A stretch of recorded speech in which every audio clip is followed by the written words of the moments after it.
Welcome back to the Frank Roche Show. Please take a second and hit that subscribe button. Like this video if you do so. Tell your friends and family. Help me build the channel a little bit here. Maybe in the next few years we can get something going.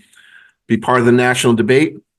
Of course, everyone is aware by now, if you paid any attention to the news the past 20 hours or so, that the Colorado Supreme Court has decided to block Donald Trump from getting on the ballot for the presidential race in 2024 on the grounds of insurrection. Pretty remarkable news. Lots written about it already. Their ruling can be read online. And legal experts with far greater knowledge of the law than I are opining on left and right. My cell phone has been blowing up from my liberal friends, giddy with the idea that the president will be blocked from even running or being on ballots. So the Colorado Supreme Court, led by Democrat-appointed judges, has decided that Donald Trump will not be eligible to be on the 2024 Colorado presidential election ballot. It's a 4-3 ruling, and they cite the post-Civil War 14th Amendment to the U.S. Constitution, which bans insurrectionists from holding office. And I'm going to read that right from the Constitution I have in my hand.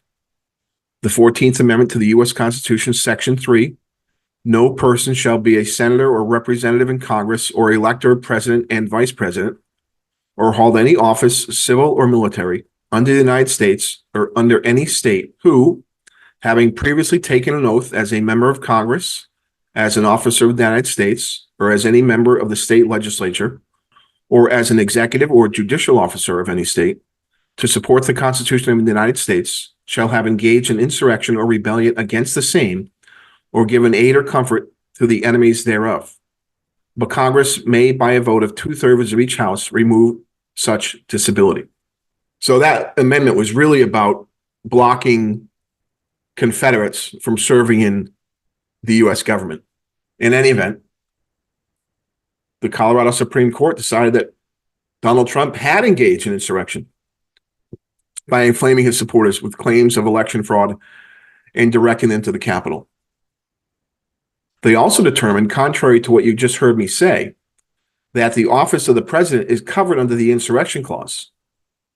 And again, it lists specifically who that should include. It arguably does not include the office of the president. The ruling has been stayed until January 4th. Expectations are fully that the Supreme Court will take this up relatively quickly. Colorado is not the first state to use this method to try to keep Donald Trump off the electoral ballot in 2024, but the first state that has decided to hold him guilty of this insurrection. It goes without saying, of course, President Trump has neither been charged nor convicted of insurrection.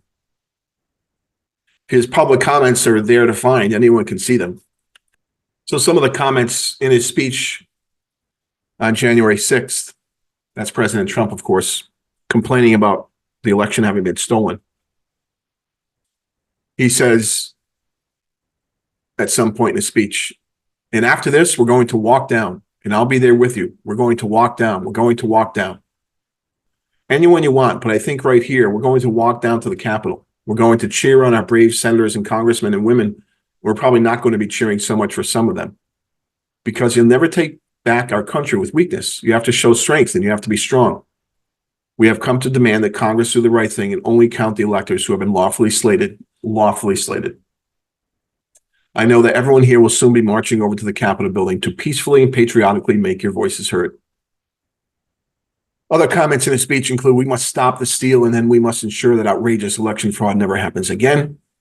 And then towards the end of his speech, he says, so we're going to walk down Pennsylvania Avenue. I love Pennsylvania Avenue. And we're going to the Capitol. We're going to try and give. We're going to try and give our Republicans, the weak ones, because the strong ones don't need any of our help. We're going to try and give them a kind of pride and boldness that they need to take our country back. So let's walk down Pennsylvania. I want to thank you all. God bless you and God bless America. So those are the comments that people lean to suggest that President Trump was inciting insurrection. And I'll leave that for others to decide. But it is surprising that the Colorado Supreme Court has ruled in this fashion. Of course, it's going to go to the Supreme Court of the United States very quickly.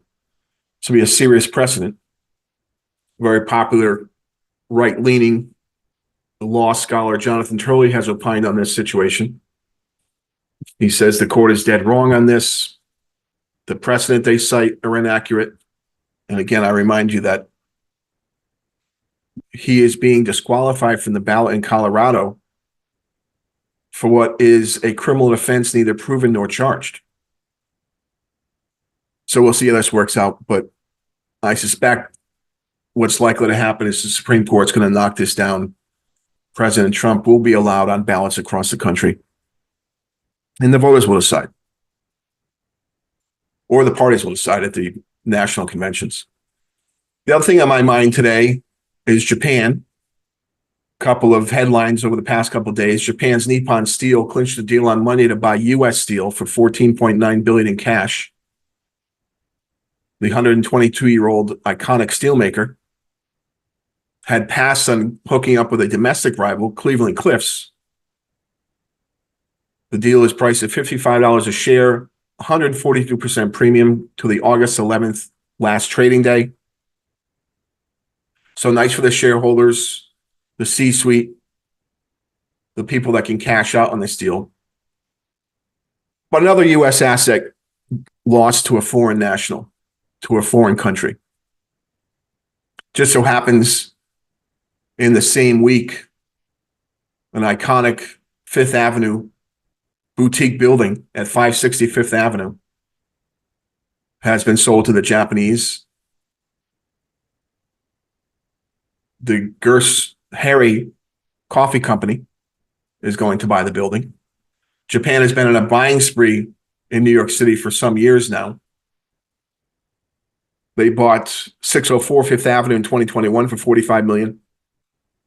And of course, Japan has been buying real estate in New York City for decades and decades. And it reminds me once again of the perils of our trade policy, our economic policy, and how we continue to be picked over by wealthy corporations and individuals outside of America's borders. And some of our best assets, our biggest pieces of land, our most important infrastructure, natural resources, are often owned by foreign nationals, foreign companies, foreign governments. And this really began in the early 1980s when America's trade balance began to fall into deficit in a way had never been the case before. I remember studying economics in the mid to late 80s and debating with my professors about the peril of U.S. trade imbalances. And they would mock me because they were relatively small, $5 billion, $8 billion, $10 billion annual trade deficits with the rest of the world driven largely by energy.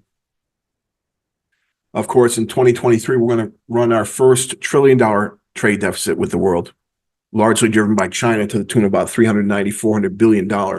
So almost a third of our trade, over a third of our trade balance is imbalances with China. Anyway, foreign direct investment. Expenditures by foreign direct investors, be them individuals, corporations, or governments, that acquire, establish, or expand U.S. businesses is what we're talking about. We don't have much in 2023 yet, full year, but we have a full year assessment for 2022. And it was about $177.5 billion in 2022, down from $362.6 billion in 2021. And since the early 2010s, we're running an average of $300 billion a year in acquisitions of existing businesses. And we identified that we broke that up into expansions of foreign companies' work here in the U.S., new establishment of foreign company businesses in the U.S., or acquisitions of U.S. businesses by foreign investors. And we look at the data, we can see that the vast majority of FDI on a yearly basis is the acquisition of U.S. businesses. And this is depressing from a national perspective, from a pride perspective, but it's closely tied to our trade deficit. When we run trade deficits, we send lots and lots of dollars overseas into the foreign exchange market, to foreign corporations, to foreign governments. And those investors, those governments, those businesses want to put that money to work for themselves. And one of the easiest ways to do that is to spend it right back into the United States, buying stocks, bonds, currencies, commodities, land, or corporations. And we've had this problem for a long, long time. Dozens and dozens of our most iconic American brands are owned by foreign nationals. Anheuser-Busch, Budweiser, Bud Light, what's been going on for the past a year and a half or so, a year related to their brand, owned by InBev out of Brazil, connected to Belgium. Chrysler, owned by the Italians. Firestone, owned by the Japanese. Burger King, owned by the Canadians.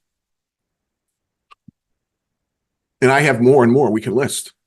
But since 1980, foreign companies have gained control of U.S. telephone and exchange billing and services, U.S. consumer electronics, U.S. photo imaging, luxury good manufacturers, book and magazine publishing, music recording, heavy truck manufacturers, tire manufacturers. Nearly 50% of U.S. and oil and gas companies are owned by foreigners. Large segments of the U.S. food distribution industry, large segments of the U.S. water distribution industry, large segments of the U.S. motion picture industry. Adams Candies, owned by England. Adolf Coors went to Canada. Aetna, Netherlands. AirTouch, England. American General Corp Insurance, England. American Waterworks, Germany. Amoco, British. Anheuser-Busch, of course, I've already told you. Atlantic Richfield, Arco, England. Bankers Trust, Germany. Ben & Jerry's, Best Food, BF Goodrich. Chris Craft Communications, Chrysler Motors, Columbia Records, Columbia Studios. Curad, Band-Aids, Germany. Detroit Diesel, Germany. DHL, Germany. Dial Soap, Dreyer's Ice Cream, DuPont Photo, Ernst & Young, Firestone, First Boston, Freightliner, Global Crossing, Haagen-Dazs, HarperCollins, IBM, Jenny Craig, Jiffy Lube, John Hancock Insurance, Kleinwort Benson Financial Services, Lucent Technologies, Lycos, Mack Truck, Magnavox, Maybelline, Maytag, Metro Goldwyn Mayer, Miller Brewing, Nicholas Applegate, Norelco, Payne Weber, PIMCO, Pioneer Investments, New York Plaza Hotel, Ralston Purina, Random House Publishing, RCA, Republic National Bank, Sara Lee Corporation, Scott Paper, 7-Eleven, Slim Fast, SmithKline Beecham, Pharmaceutical, Snapple, Stop and Shop, White Trucks, Zenith Corporation. The list is just endless. Thousands and thousands of companies have been taken over by foreign nationals, largely as a result of our open borders policy compared to the rest of the world. Hubris, and most importantly, our huge trade imbalances that result in us getting cheap consumer goods and giving up some of our most important assets. Since about 1980, we'll call it 80, 83. Remember, we had just opened up to China in 74. We already pretty much open to Asia generally, especially Japan, in the 1970s. By the early 1980s, FDI begins to be something meaningful as our trade balance begins to worsen each year. And again, 2023, we're going to have $1 trillion trade deficit. Since that time, about $7.3 trillion of U.S. corporate assets have been taken over by foreign nationals. This is not something to look lightly at. Control of our own economy by domestic residents, investors, is an important aspect of being an independent nation state. Yet here we are, running horrible trade policy, getting beaten at every turn, and we keep losing more and more of our assets. In the most recent one, an important infrastructure asset, U.S. Steel, taken over by Nippon Steel of Japan. All right, that's all I have for you today. We'll talk soon. Don't forget to subscribe and like the video. Tell your friends and family. I'm Frank. I'm out. Always try to buy American.